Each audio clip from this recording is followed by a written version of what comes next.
जी अस्सलाम वालेकुम students, this is Arsalan Ali. उम्मीद करता हूँ कि आप खैरियत से होंगे। लेक्चर शुरू करने से पहले मैं आपसे दरख्वास्त करता हूँ कि मेरे चैनल को लाइक करें, सब्सक्राइब करें और शेयर करें। चूँकि हमने 9 चैप्टर की सीरीज़ जो है स्टार्ट की हुई है 1.5, उसके जो बाकी लेक्चर्स हैं उसको आप प्लेलिस्ट से आपको मिल जाएंगे। आज हम उसका क्वेश्चन नंबर 5 करेंगे और क्वेश्चन नंबर 6 करेंगे। ठीक है, देखें इसको ईज़िली समझ लें आपने। इसको करने के बहुत से तरीके हैं, लेकिन मैं आपको ईजी तरीके से करवाऊँगा।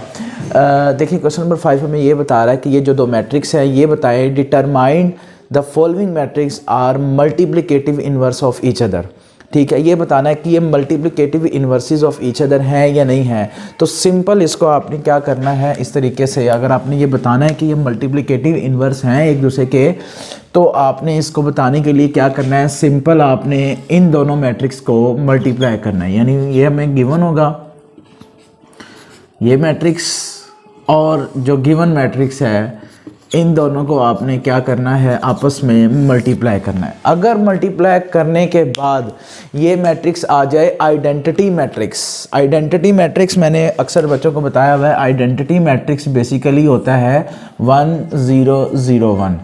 ठीक है, ये मैट्रिक्स है आइडेंटिटी मैट्रिक्स। ठीक है, अगर इन दोनों को मल्टीप्लाई करने के बाद अगर हमारा जो आंसर है वो आ जाए आइडेंटिटी मैट्रिक्स। आइडेंटिटी मैट्रिक्स वो होता है जिसकी डायगोनल एंट्रीज 1 होती हैं हमेशा।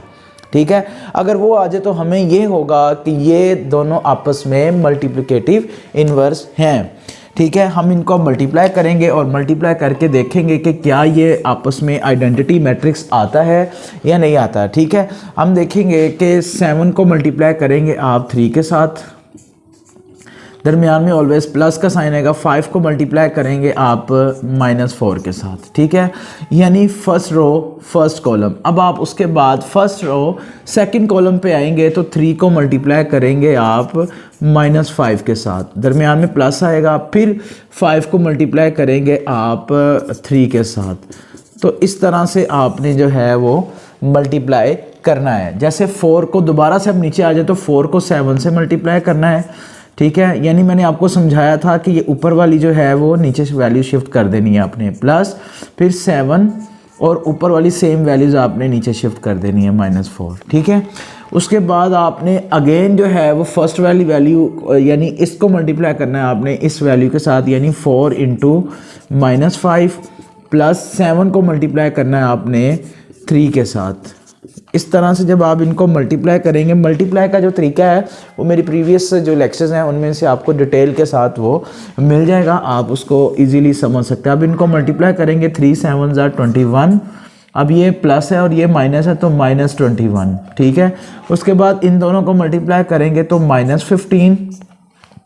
ठीक है, अब देखें यहाँ पर 21 है और यहाँ 20 हो जाएगा, 5 4 20। ठीक है, उसके बाद आपने ये देखना है कि ये -15 आ गया और ये +15 आ जाएगा। ठीक है, नीचे आएंगे तो ये 28 -28 आ जाएगा, इसमें आ जाएगा -20 + 21 आएगा। ठीक है जी, इसके बाद आपने इसको सिंप्लीफाई करना है। ये आ जाएगा 1, ये आ जाएगा 0, ये आ जाएगा 0 और ये आ जाएगा 1।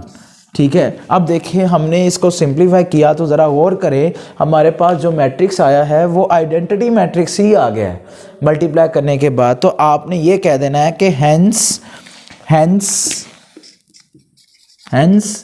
this matrices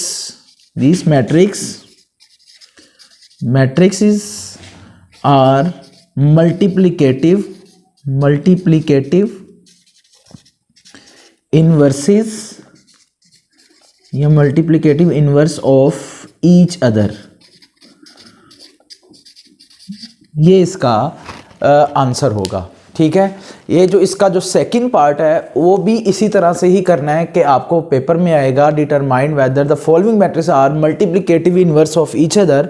सो आपने सिंपल उनको मल्टीप्लाई करना है। मल्टीप्लाई करके अगर उनका आंसर आइडेंटिटी मैट्रिक्स आ जाए तो हम कहेंगे कि वो multiplicative inverses of each other है।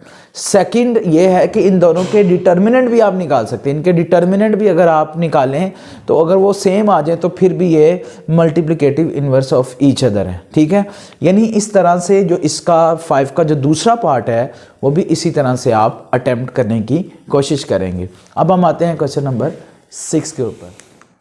जी। तो अब हमारे पास है क्वेश्चन नंबर 6, ठीक है। अब ये जो क्वेश्चन नंबर 6 है, ये हमारे पास इसका जो मैं पहला पार्ट आपके सामने लिख रहा हूँ कि ए बी का whole inverse is equal to B inverse into A inverse. अब देखिए, इसको बहुत केयरफुली समझना है। ये लेक्चर थोड़ा सा इसलिए लेंथी हो जाएगा क्योंकि हर चीज़ को मैं क्लैरिफाई करूँगा तो आपको अच्छी समझ आ जाएगी इस तरह से। अब देखिए, ये दोनों साइड आपस में इक्वल आनी चाहिए। अब देखिए, inverse as we know that, अगर हम जानते हैं, ये अगर हम जानते हैं, ये कुछ फॉर्मूला हमने पीछे पढ़ा भी हुआ है कि ए इनवर्स का जो फॉर्मूला होता है वो होता है एडजॉइंट ऑफ ए ओवर ए का डिटर्मिनेंट, ठीक है। इस तरह ही होगा। अगर हम b की बात करें तो b का इनवर्स का जो फॉर्मूला होगा वो इसी तरह से adjoint of b over b का डिटर्मिनेंट होगा। इसी तरह अगर हमें ये भी पता होना चाहिए कि अगर हम a का इनवर्स ले रहे हैं तो ये वाले मैट्रिक्स यूज हो रहे हैं, a का डिटर्मिनेंट यूज हो रहा है, a का एडजॉइंट यूज हो रहा है। अगर b का हम अगर ले रहे हैं, मतलब इनवर्स ले रहे हैं, यानी उसका मल्टीप्लिकेटिव इनवर्स ले रहे हैं, तो हमें एडजॉइंट b निकालना है और उसका डिटर्मिनेंट निकालना है। फॉर्मूले में पुट करेंगे तो हमारा आंसर आ जाएगा। इसकी जितनी भी वीडियोस है ना, वो मेरे आपको जो है प्लेलिस्ट में सारी मिल जाएंगी। अगर उसके अलावा अगर हम इसी को ज़रा गौर से करें तो अगर हमने ए बी का इन्वर्स लेना है, जैसे हम ए का इन्वर्स लेते थे तो ये वाला फॉर्मूला, बी का इन्वर्स लेते थे तो ये वाला फॉर्मूला, अगर हम ए बी का इन्वर्स लेना चाहेंगे तो यहाँ पर इसका फॉर्मूला बनेगा adjoint of A B over A B का डिटर्मिनेंट। ये चीज़ें हमें याद रखनी पड़ेंगी, ठीक है, क्योंकि ये चीज़ें कॉमन है। क्योंकि जब भी आप इन्वर्स निकालते हैं किसी भी मैट्रिक्स का तो आपको दो चीज़ें लेनी पड़ती हैं भाई, एडजॉइंट लेना पड़ता है और डिटर्मिनेंट लेना पड़ता है। दो चीज़ें लेनी पड़ती हैं तभी जाकर आप उसका इन्वर्स निकाल सकते हैं, ठीक है। अब जैसे ए का इन्वर्स निकालने का फॉर्मूला सिंपल है, बी का इन्वर्स निकालना है तो जस्ट बी चेंज होना है, सी का निकालना है तो सी चेंज होना है, डी का अगर आपने इन्वर्स निकालना है तो डी। इसी तरह से फॉर्मूला सेम रहता है, यानी उसकी नौइयत जो है वो सेम रहती है लेकिन वैल्यूज जो है वो डिफरेंट होके आती रहती है। फॉर्मूला नेवर चेंज, ये आपको आइडिया होना ज़रूरी है। जब आप ए बी का इन्वर्स निकालना चाहते हैं तो जाहिर बात है ए बी का एडजॉइंट लेंगे और ए बी का ही डिटर्मिनेंट लेंगे। अब ए बी क्या है? ए बी बेसिकली दो मैट्रिक्स को मल्टीप्लाई करके एक मैट्रिक्स निकाला गया है, ठीक है। जैसे कि हमें कंडीशन गिवन है ए बी का होल इनवर्स, तो इसका मतलब है ए बी का होल इनवर्स का जो फॉर्मूला है वो हमारे पास ये है। उसके लिए हमें क्या क्या चाहिए? Adjoint of A B, adjoint determinant of A B. First of all तो ये होना चाहिए ना। अब देखिए बच्चों, सबसे पहले तो ए बी तो निकाल लो ना। जब ए बी निकलेगा तो ही उसका हम एडजॉइंट ले सकेंगे और डिटर्मिनेंट ले सकेंगे। ये पॉइंट को फॉलो करना है आप लोगों ने बच्चों, ठीक है, कि जब भी आप ए बी का इन्वर्स निकालना चाहते हैं तो आप ए बी को पहले मल्टीप्लाई करें, ए बी वाला मैट्रिक्स निकालें। वो कैसे निकालेंगे? ए और बी को जब आप मल्टीप्लाई करेंगे, ज़रब करेंगे, तो उसके नतीजे में जो मैट्रिक्स वजूद में आएगा उसकी दो चीज़ें निकालनी है, एडजॉइंट और डिटर्मिनेंट निकालेंगे, इसके अंदर पुट करेंगे तो हमारा आंसर आ जाएगा एक साइड का। ये थोड़ी सी डिटेल आपको समझना बहुत ज़रूरी है। अब देखें, हम सबसे पहले क्या निकालने वाले हैं? सबसे पहले हम ए बी निकालने वाले हैं, क्योंकि लेफ्ट हैंड साइड हम सबसे पहले टेक करेंगे ना। ए बी निकालने के लिए क्या करेंगे? हम ए और बी को मल्टीप्लाई करेंगे, जैसे कि आप प्रीवियस लेक्चर्स के अंदर इसको मल्टीप्लाई करके सीखा हमने, ठीक है। अब लाइक किए है हमारे पास, ठीक है। अब इसको हम कंफर्म कर लेते हैं कि हमारी वैल्यूज़ बिल्कुल ठीक है या नहीं है, ठीक है। -4 -2 1 -1, ठीक है, ये हमारे पास कंफर्म है। अब आप इन दोनों को मल्टीप्लाई करेंगे, उसके नतीजे में जो सिंगल मैट्रिक्स आएगा उसका आप क्या फाइंड करेंगे? एडजॉइंट। एडजॉइंट का भी प्रीवियस लेक्चर में आपको मिलेगा और मैं अभी भी बता दूंगा आपको। अब देखिए, सबसे पहले आप इनको मल्टीप्लाई करें जैसे कि आप नॉर्मल मल्टीप्लाई करते हैं जी। जैसे आप देखें, मैं इसको सामने ही मल्टीप्लाई कर रहा हूँ, आप इस तरह भी कर सकते हैं। यानी फर्स्ट रो को आपने फर्स्ट कॉलम से मल्टीप्लाई करना है। जैसे 4 को आप मल्टीप्लाई करेंगे -4 के साथ, उसके बाद प्लस का साइन आएगा। 0 को आप मल्टीप्लाई करेंगे 1 के साथ, ठीक है। अब फर्स्ट रो सेकंड कॉलम आएगी तो इस तरह से 4 को मल्टीप्लाई करेंगे -2 के साथ, प्लस आ जाएगा।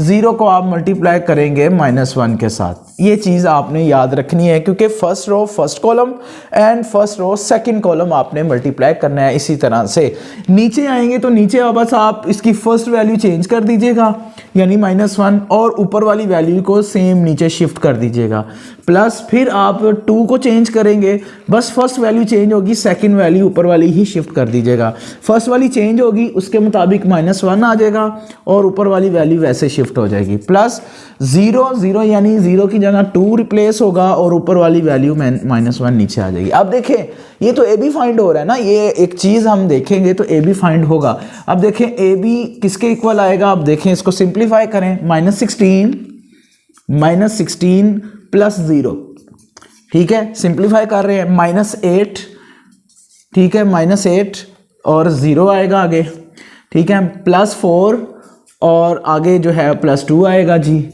उसके बाद ये माइनस प्लस यानी 2 आएगा और आगे -2 आएगा जी, ठीक है।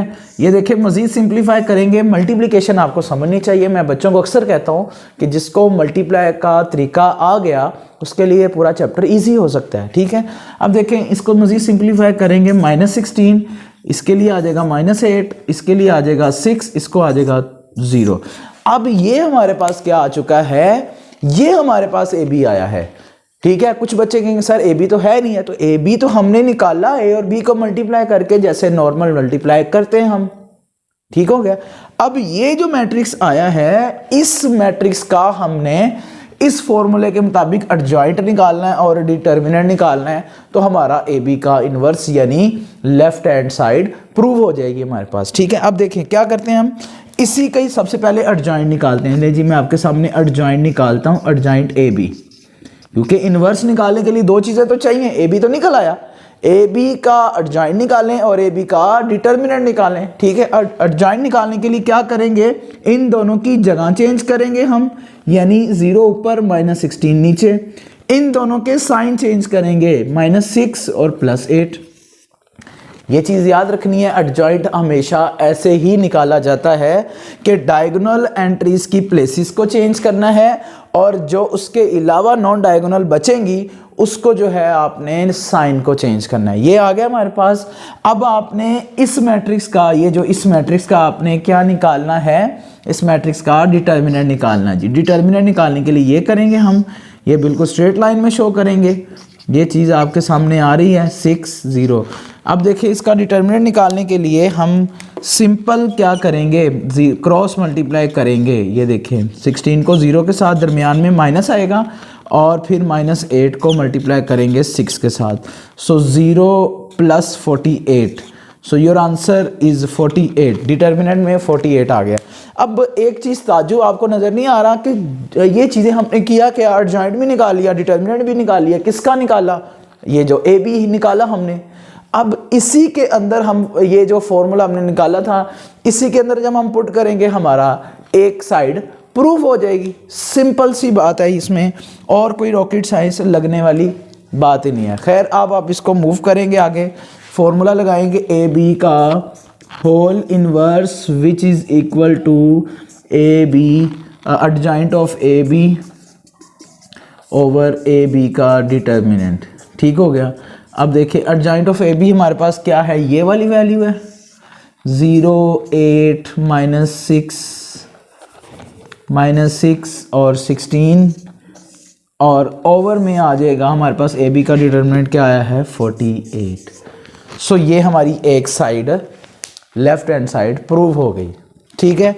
ये याद रखिएगा, यही 2 चीज़ें निकाल कर इसमें पुट करने। अगर इसको मज़ीद सिंप्लीफाई करना चाहते हैं आप तो आप कर सकते हैं, वरना यहाँ तक भी आपका आंसर करेक्ट हो सकता है, क्योंकि 48 को ऑल डिजिट्स पे जब आप डिवाइड करेंगे तो हमारे पास जो मैट्रिक्स गिवन होगा उससे हम कहेंगे कि ये इसका फाइनल आंसर है। अभी ये एक साइड जो है वो प्रूव हुई है, अब इसकी सेकंड साइड प्रूव करेंगे।